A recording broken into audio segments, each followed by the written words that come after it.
How you doing, Eve? Me? Yeah. Oregon is going into lockdown, round 2.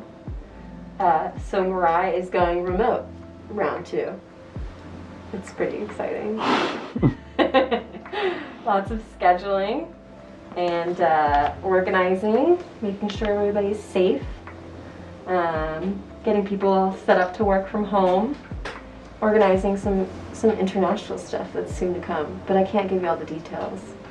Ooh. Did that look like a wink? Yeah. Okay, good. Nice job. You can't see my smile, so I'll only do. Yeah. All right. Have fun doing your thing. Thanks. I'll do my best. Okay. Bye. My hair's blue, not purple. No.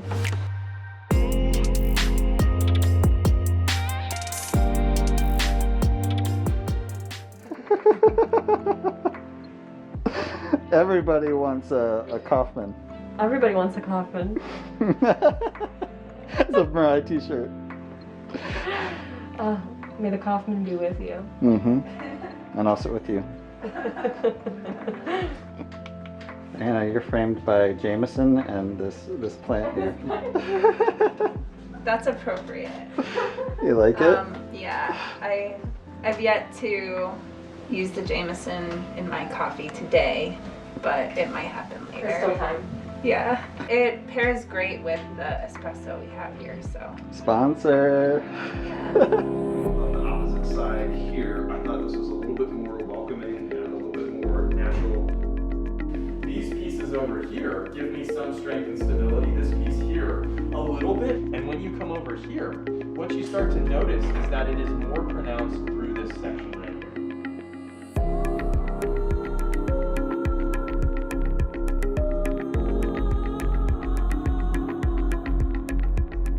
Everybody on the Mondays at Mirai is going to start thinking that the only sweatshirt I own is Cobra Kai.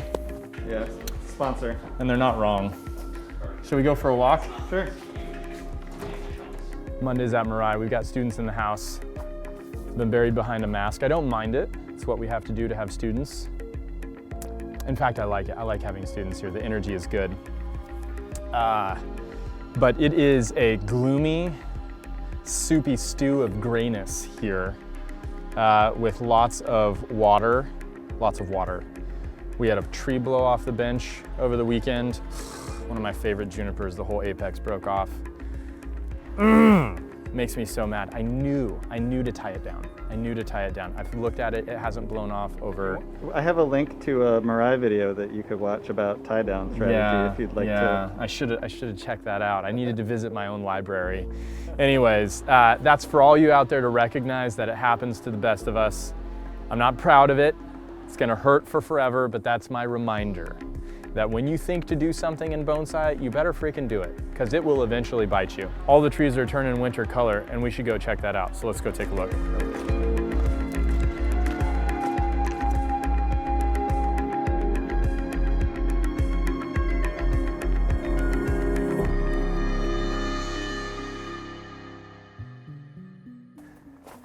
So we are in Oregon. You can hear the logging that's happening. Not really logging, they're getting ready to build next door to us, which is gonna be interesting.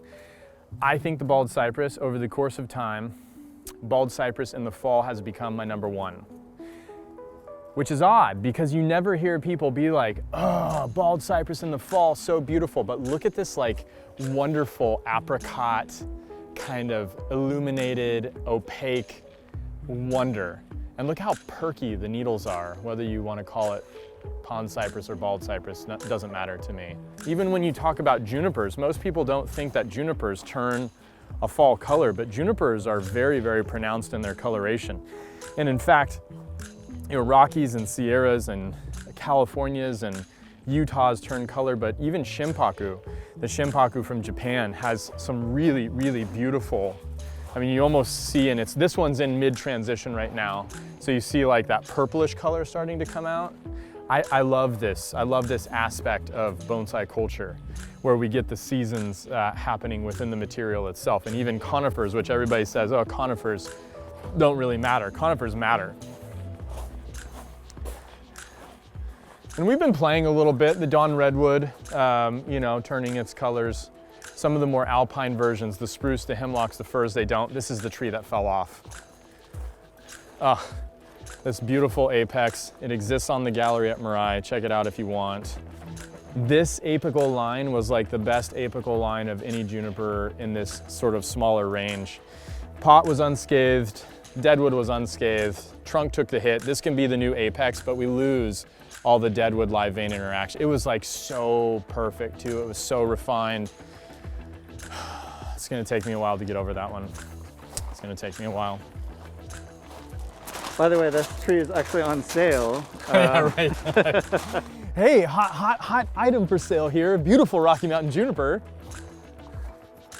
Yeah, I think it's nice to see the tam, the spooky tree from Halloween, definitely turning a pretty sweet, beautiful color. It really does go kind of like putrid black straw ugliness, but we're catching it in all of its splendor and glory right now.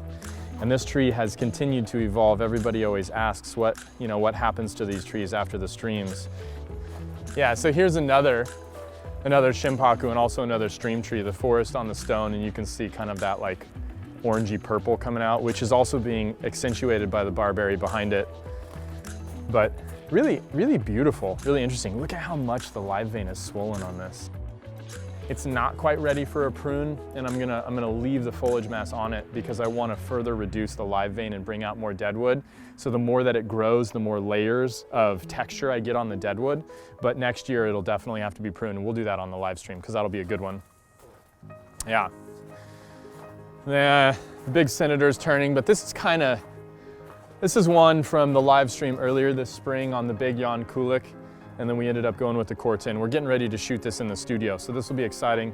But we just recently did the work on some of the sagebrush, which is younger sagebrush. It's not collected sagebrush that we're using here.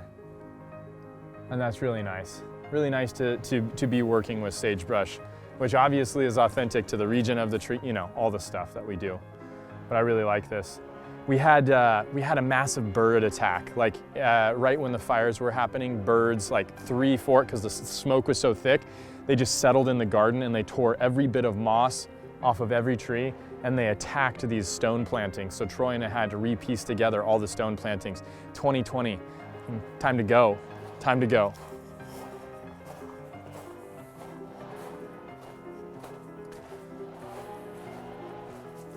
Yeah, I guess that's about it. Just kind of letting fall do its thing.